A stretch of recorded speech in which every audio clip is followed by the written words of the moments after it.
Teman-teman sekalian yang dirahmati Allah Subhanahu wa taala, pada video kali ini kita akan berbincang tentang sumber hukum pada perkara waris. Sebagaimana kita tahu bahwa perkara waris itu bisa diselesaikan dalam bentuk hukum Islam, bisa juga diselesaikan dengan hukum negara, bisa juga diselesaikan dengan hukum adat. Jadi ada 3 sumber hukum pada hukum waris gitu.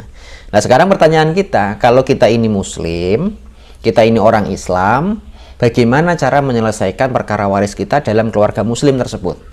Maka jawabannya tentu adalah kita menyelesaikannya hukum waris tersebut dengan cara hukum waris Islam, yang selanjutnya akan dibahas secara detail di dalam ilmu fikih. Nah, kalau dasar hukum utamanya tentang waris Islam ini ada di dalam surat An-Nisa. Mulai dari mukadimahnya, yusikumullahu lirijali nasibu mimma tarokal walidan, dan seterusnya sampai ayat 14, itu mulai dari ayat 7 sampai ayat 14. Kemudian ditambah lagi dengan akhir surat An-Nisa tentang bab waris kalalah atau orang yang meninggal tidak memiliki anak kandung gitu. Ini kalau kita sebagai orang muslim, maka yang paling tepat adalah penyelesaiannya dengan cara waris Islam gitu.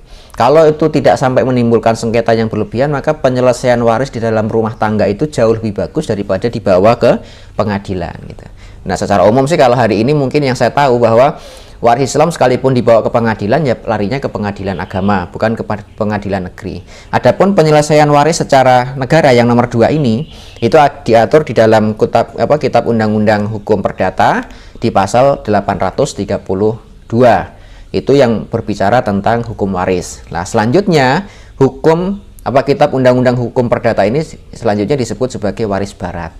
Biasanya permasalahan waris barat ini atau waris negara ini untuk menyelesaikan hukum waris non muslim gitu. Dengan agama apapun biasanya berada di sini gitu. Kemudian yang terakhir, ini ada hukum waris adat. Nah, tentu saja kalau bicara tentang adat di Indonesia ini banyak sekali adat istiadat yang juga akan mengatur urusan warisnya. Mamanya ada hukum waris yang mengatur bahwa yang mendapatkan harta peninggalan orang tua hanya anak laki-laki saja, sedangkan anak perempuan nggak dapat gitu. Ini hukum adat.